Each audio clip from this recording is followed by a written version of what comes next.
Shalom, salam sejahtera untuk kita semuanya. Selamat pagi bersama Allah di waktu fajar. Renungan pagi kita hari ini, Rabu 26 Oktober 2022 dengan judul Pergi Tanpa Rasa Takut. Ayat inti terdapat di dalam Yeremia 1 ayat yang ke-7. Tetapi Tuhan berfirman kepadaku, janganlah katakan aku ini masih muda. Tetapi kepada siapapun engkau kuutus, haruslah engkau pergi. Dan apapun yang kuperintahkan kepadamu, haruslah kau sampaikan. Saudara-saudara yang dikasihi Tuhan, kembali pagi ini saya memberikan 3 poin penting untuk kita renungkan. Tentu masih banyak poin-poinnya, tetapi saya memberikan 3 poin utama kita. Poin yang pertama, Dia mengurus keperluan kita, dan kasih kemurahan hati serta kasih karunia-Nya senantiasa mengalir untuk memuaskan keperluan kita. Allah tinggal di setiap tempat kediaman. Dia mendengar setiap kata yang diucapkan, mendengar setiap doa yang dipanjatkan, merasakan duka cita dan kekecewaan dari setiap orang, memperhatikan perlakuan yang diberikan kepada ayah, ibu, saudara perempuan, dan saudara laki-laki, teman, dan tetangga. Dia mengurus keperluan kita, dan kasih kemurahan hati serta kasih karunia-Nya senantiasa mengalir untuk memuaskan keperluan kita. Tetapi jika engkau panggil Allah Bapamu, engkau akui dirimu anaknya, untuk dipimpin oleh hikmat-Nya dan untuk menurut dalam segala hal, mengetahui bahwa kasih-Nya tidak berubah. Engkau akan menerima rencananya untuk hidupmu. Khotbah di atas bukit, halaman 120-121. Saudara-saudara yang dikasihi Tuhan, ada satu perintah yang kita harus lakukan. Pagi ini dikatakan pergi tanpa rasa takut. Mungkin pada waktu kita akan melakukan segala aktivitas kita, terutama menyampaikan kebenaran, ada keraguan, ada ketakutan, ada kecemasan, dan seterusnya. Tetapi Allah mengerti akan setiap keraguan kita. Allah mengerti akan setiap ketakutan kita. Dan Dia mengurus akan keperluan kita. Jadi serahkanlah kepada Tuhan. Karena ini adalah pekerjaan Tuhan.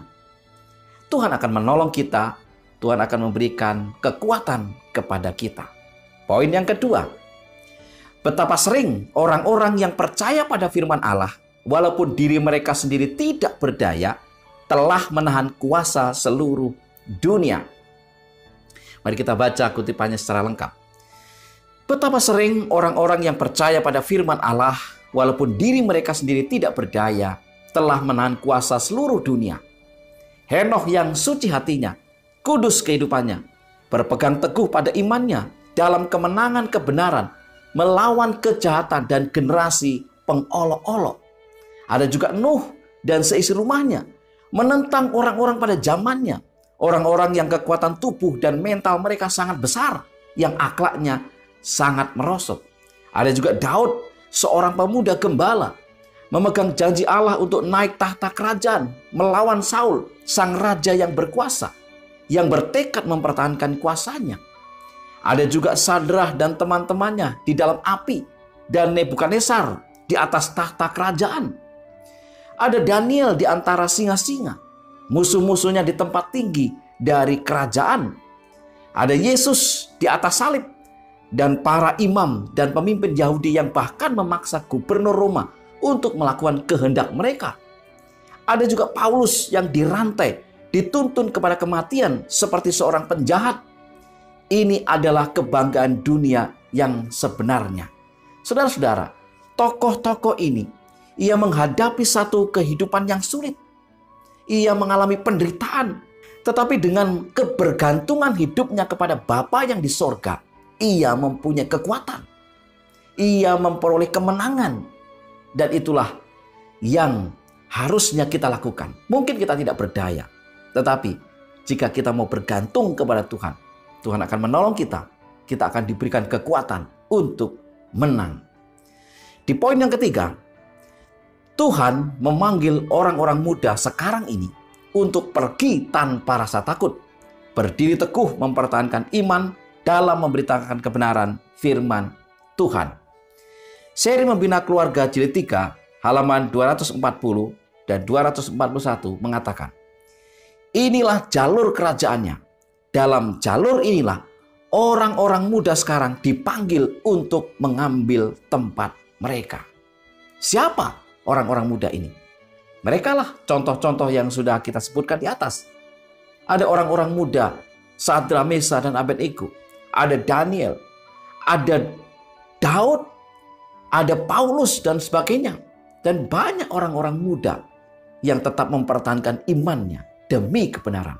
Dan Allah memanggil orang-orang muda untuk berada di jalur ini, mengambil tempat mereka untuk menyampaikan kebenaran.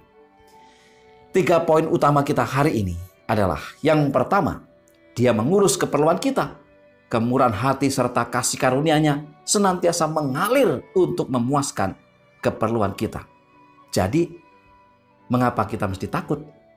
Kita serahkan kepada Tuhan. Yang kedua, betapa sering orang-orang yang percaya pada firman Allah, walaupun diri mereka sendiri tidak berdaya, telah menahan kuasa seluruh dunia.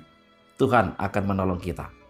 Mungkin kita lemah, tapi di balik kelemahan kita ada Tuhan yang maha kuasa. Yang ketiga, Tuhan memanggil orang-orang muda sekarang ini untuk pergi tanpa rasa takut, berdiri teguh mempertahankan iman dalam memberitakan kebenaran firman Tuhan. Inilah yang bisa saya bagikan pagi ini, kiranya menjadi berkat bagi kita. Mari kita tunduk kepala dan berdoa. Terima kasih ya Tuhan untuk firman-Mu pagi ini. Biarlah hikmat surgawi menjadi bagian kami.